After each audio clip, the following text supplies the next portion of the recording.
Este é o Conversas Cruzadas, aqui na TV Com, que discute hoje a nova política do governo federal no combate às drogas, mas em especial ao crack.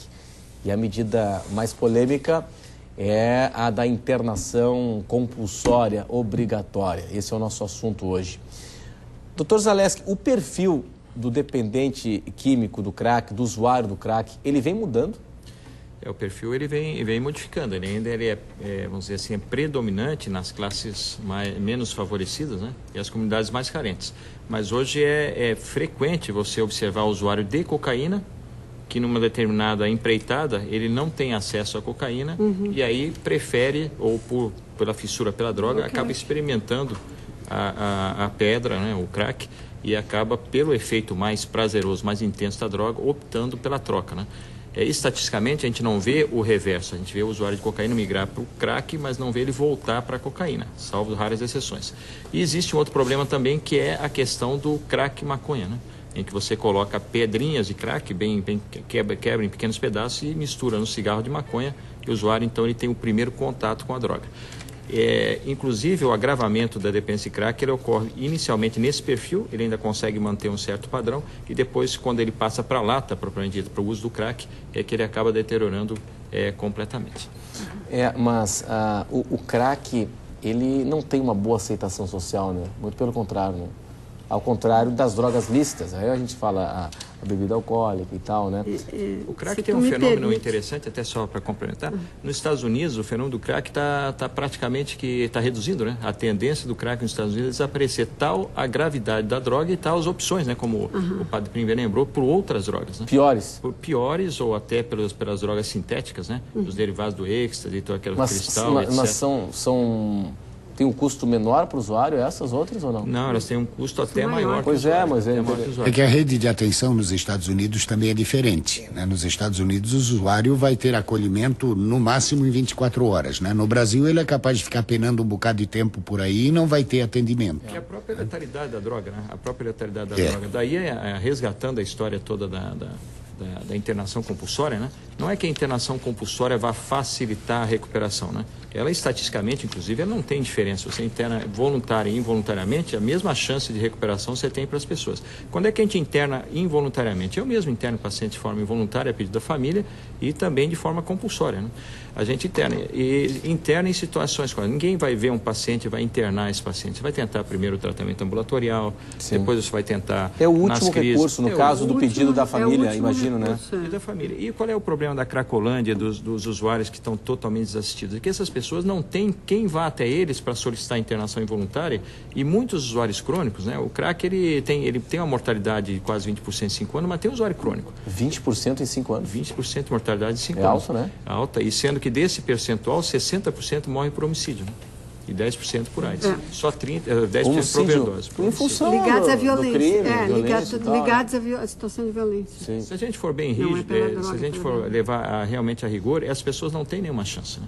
Se elas ficarem na rua, elas não fazem surto, elas fazem pequenos furtos. Ninguém vai pegar uma pessoa num surto psicótico e levar para o IPQ, por exemplo, para internar. Eles vão ficar andando pela rua. Então não tem como você abordar e internar essa pessoa, a não ser que seja de forma compulsória. Pois é, e nesse aspecto, então, aumenta-se a chance de recuperação na internação compulsória? O tratamento precisa acontecer. Se ele não é possível a nível de ambulatório, ele precisa acontecer de alguma forma.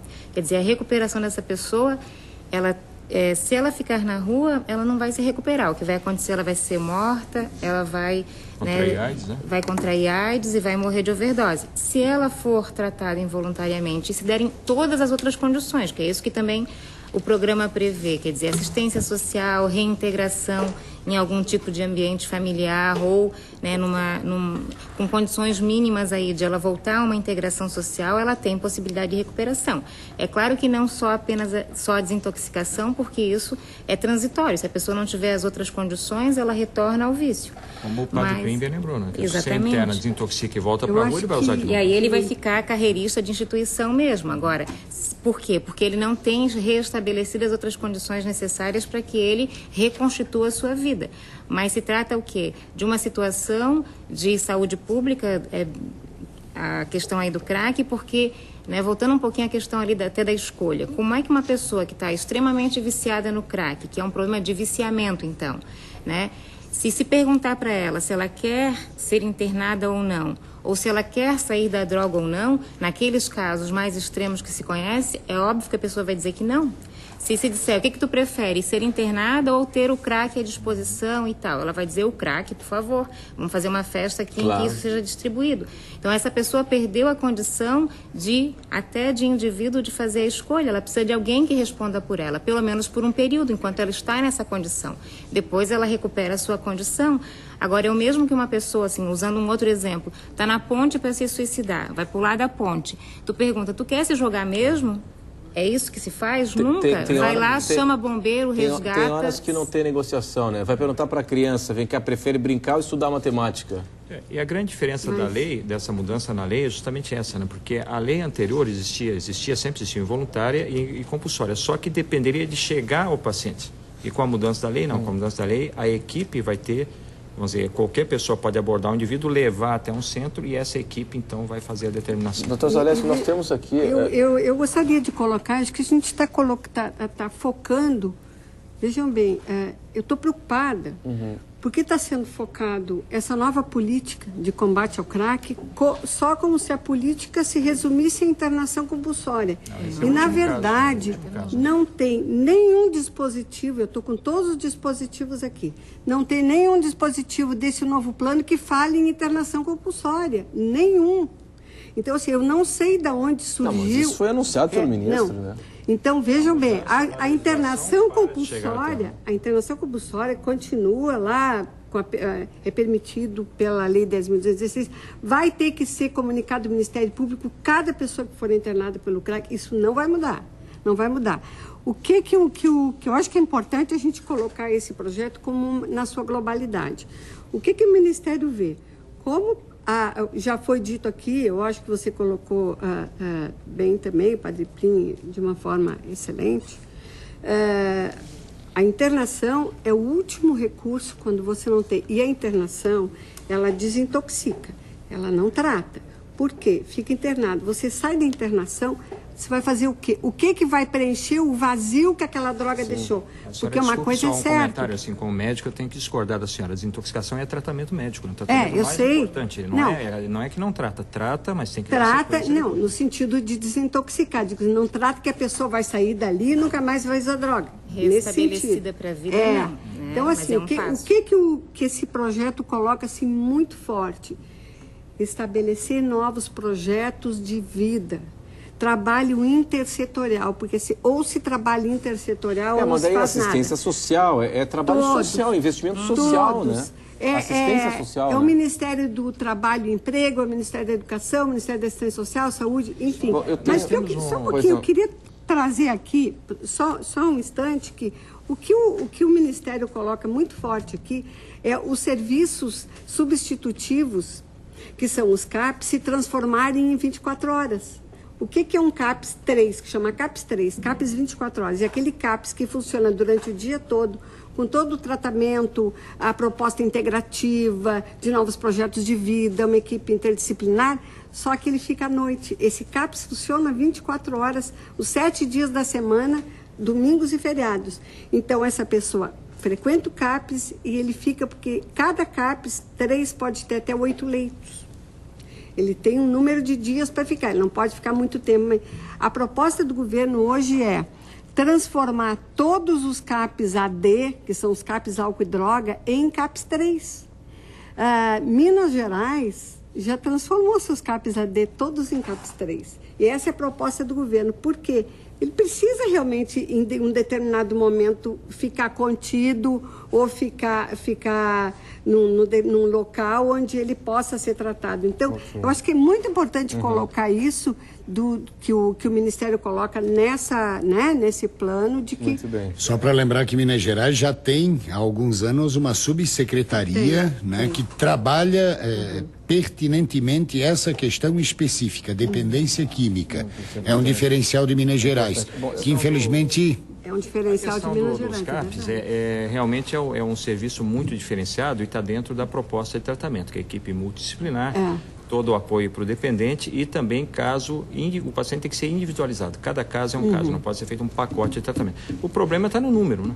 Porque hoje a internação, o que resolve no Brasil são as comunidades terapêuticas, né? Porque o governo, com essa medida nova agora, com esse investimento, deve aumentar a rede, mas hoje em dia, se eu quiser internar um paciente usuário de crack, eu não vou conseguir internar numa rede do governo, de hipótese alguma. Talvez no IPQ. Hipótese alguma, né? Não tem jeito. Eu acho que essa vertente, essa reflexão que a doutora Maria Cecília iniciou é extremamente interessante, porque ela fala do programa Crack é Possível Vencer, nos seus detalhes. E uma das novidades desse programa é a questão das unidades de acolhimento. É uma das novidades do programa.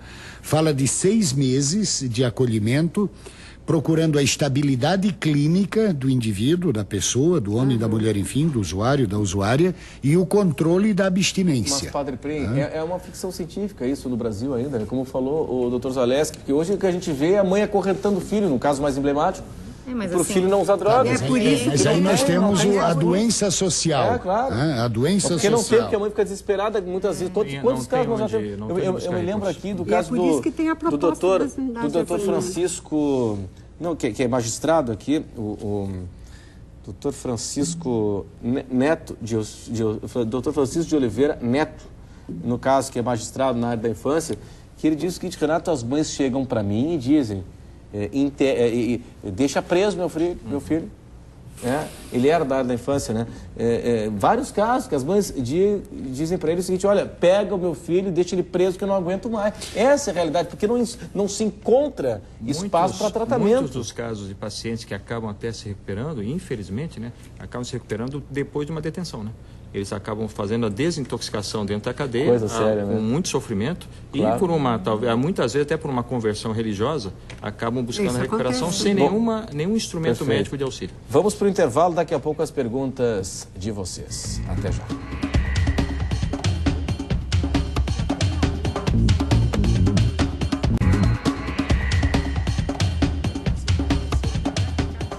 Esse é o Conversas Cruzadas aqui na TV Com e vamos de imediato com a pergunta pelo portal de voz que chega pelo Eduardo. Vamos lá?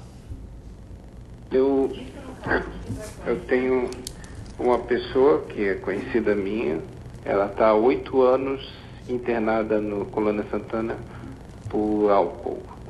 Ela foi internada compulsória e eu gostaria de saber se a família está brigando para ver se consegue devolver ela para a sociedade. Muito obrigado. Olha só, normalmente o que a gente vê é o abandono da família. E aqui que bom, né? A família está querendo esse contato, né, com o seu familiar, o que é muito saudável, né? Como é que se faz isso na prática, hein? Quer dizer, a família está brigando para reintegrar a sociedade. Coisa aí tem algo aí que está meio truncado. Não está truncado, porque ninguém fica internado 8 anos se a família quiser levar. Se a família quiser levar, ela pode levar a qualquer momento com alta pedido. Esse é um caso de abandono familiar. Então, é um caso realmente de abandono familiar. Estranho, que tem alguma coisa que está truncada nessa precisaria ver a situação, porque há algo aí que não está fechando exatamente. Não é uma prisão, né? Ela não está pagando uma pena. Ela está numa situação de saúde. Se há um abandono, se ela não tem para onde retornar, ela acaba ficando. Mas ela não está lá presa. Mas o que ele disse, o Eduardo disse o seguinte, que a família está tentando. Isso foi o que ele disse. Eu acho que aí é que está o... Pode haver, o buraco aí na... Pode haver uma medida de segurança. Aí a pessoa cometeu um delito, um crime e recebeu um de repente não é nem... Aí sim, né? De repente não é nem uma instituição psiquiátrica, talvez seja um outro hospital. Não, ele disse que ele falou na Colônia Santana. As mulheres... Possível haver algum equívoco existe aí. Crime de segurança fica no IPQ. Sim, aqui o André, no Twitter, ele diz assim, se o tratamento do dependente carece dessa diferenciação, a lei contra quem trafica crack também não deveria ser diferenciada? Nos Estados Unidos né? Nos Estados Unidos o porte de... Eu não sei se vai contemplar nesse programa, que eu não li essa parte, mas o porte de droga é considerado tráfico por 5 gramas nos Estados Unidos para crack. né? E para outras drogas por uma quantidade maior de 50, 60 gramas. Então, existe uma lei diferenciada nos Estados Unidos, eu não sei se vai ser modificada aqui no Brasil. A gente não recebeu ainda, né? Essa parte do tráfico, do combate às drogas, nós não recebemos mas ainda. O programa Crack é Possível Vencer, ele tem 3 eixos, né? E esses 3 eixos são interessantes. O primeiro deles é o cuidado. Né? Então, é tudo aquilo que a gente já conversou aqui, ampliação, qualificação da rede de atenção, etc. O segundo eixo é o da autoridade, né? É o eixo da repressão, né? Mas essa autoridade com integração de inteligência e de cooperação de todos os níveis de repressão. Polícia Federal, Polícia Rodoviária Federal, polícias estaduais, militar, civil, enfim. E o policiamento ostensivo nas áreas chamadas de Cracolândia, e também a revitalização desses espaços. Isso é interessante, né? Porque o camarada normalmente vai onde tem alguma possibilidade de se mocosar, de se esconder, enfim, né? De usar sem ser incomodado. E o terceiro ponto é a prevenção. Quer dizer, os 3 eixos, né, do programa Crack é Possível Vencer. O cuidado, a autoridade e a prevenção. E a prevenção, então, com ações nas escolas. Mas já se faz muita coisa na escola. Que bom que se faz. Nós, em Santa Catarina, temos um programa que é o PROERD da Polícia Militar. Né? É modelo para o Brasil todo, né? Coisa muito boa. Programas nas comunidades, né? Nas comunidades nós temos hoje grupos de alcoólicos, de narcóticos anônimos, de tabagistas anônimos, de jogadores anônimos, de homens e mulheres que amam demais, para não só preventivo mesmo, padre. A sensação que dá é que o trabalho preventivo mesmo, quem faz é o PROERD. No mais, a gente trabalha mais de forma reativa do que preventiva, né? Não, é que as boas notícias, elas não são divulgadas. Nós temos um programa... de repente é isso. Nós temos um programa com o La Recanto da Esperança. La Recanto completou 18 anos, né, no último dia 18 de setembro. É a primeira instituição no Brasil a fazer acolhimento de portadores de HIV com dependência química. Foi a primeira instituição no Brasil agraciada em 2003, ano em que foi instituído o diploma de mérito pela valorização da vida do Ministério da Justiça. O La Recanto da Esperança atendeu em 10 anos 18 mil alunos do Colégio Catarinense. E falando de Colégio Catarinense, é um extrato diferenciado da nossa realidade social. Como é que é esse trabalho, padre? Esse trabalho faz com que os alunos de uma determinada série, 8ª série do ensino fundamental, básico, do antigo ginásio, né?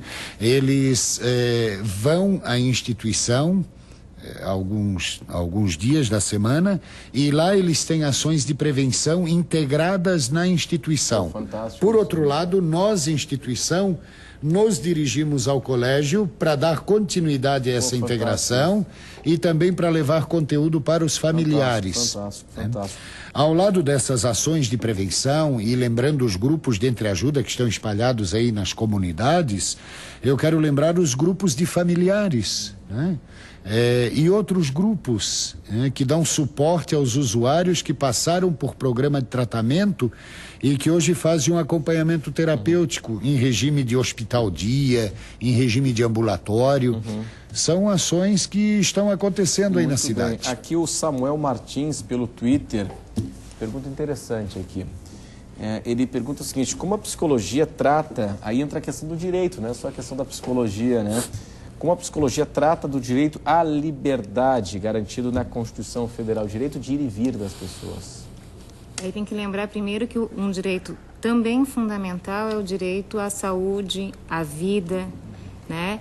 Como garantir esse direito, garantindo a liberdade de ir e vir de quem está na Cracolândia, né? Então a gente fere um direito mais fundamental se não presta socorro. É inclusive crime sonegar, né, ajuda, auxílio para quem tenta suicídio.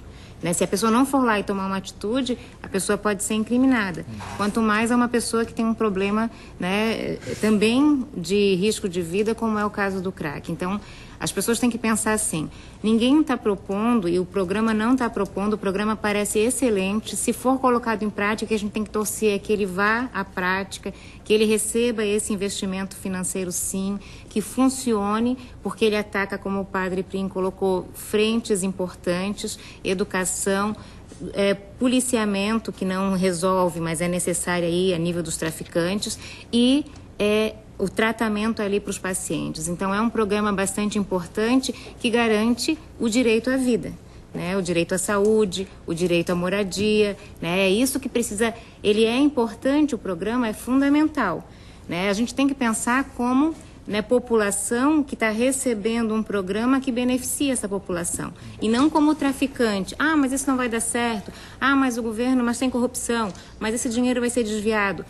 Tem que haver fiscalização, tem que haver, né, os olhos da população, da mídia, para que as coisas funcionem, mas funcionem bem. O Samuel, doutora Ana Cláudia, fez a pergunta a partir do enfoque da psicologia, e eu estou me permitindo trazer um elemento que me parece importante. Eu não estou brincando, Samuel, né, com todo o respeito que o usuário merece. E não é brincadeira o que eu vou dizer. Mas a minha prática é usar uma técnica assim do analista de Bagé, do Luiz Fernando Veríssimo. Sim. Né? Ele tem direito a fazer da vida dele o que ele quiser. Agora, ele também tem o dever de não encher o saco, de não apurrinhar ninguém. Que é a discussão entre o direito individual e o bem comum. Então tem isso. Mas também ele não tem o direito de tirar a própria vida. É crime. Né? Então, aí é uma questão, não se está ferindo o direito de... Lesão corporal supõe juridicamente uma ação civil pública. O camarada não precisa mover, não precisa se mexer nesse sentido. Isso é que a perda da capacidade de entendimento e autodeterminação. Que também perde a capacidade de se autodeterminar através da fissura do desejo. Mas o princípio é esse, tem direito a tudo, tem, mas também tem deveres, meu querido. Não, mas essa liga, né, ó. Não tá, real. Ela não está em condições. O tratamento, né? E a pessoa não está em condições de exercer o seu direito. Perfeito. Né? Então, como é que ela vai exercer um direito se ela não tem essas condições? Sobre a hora mesmo. E eu gostaria de agradecer a presença de todos. Eu peço desculpas porque nós estamos sobre a hora mesmo, preciso encerrar o programa. Muito obrigado mesmo pela atenção de todos hoje no Conversas Cruzadas. Esse programa reprisa amanhã ao meio-dia. Obrigado em especial para vocês em casa. Em vez de reprisar, a gente podia continuar, pô. Conversas Cruzadas fica por aqui. A gente volta amanhã às 10 da noite. Tchau. Uma hora é muito pouco.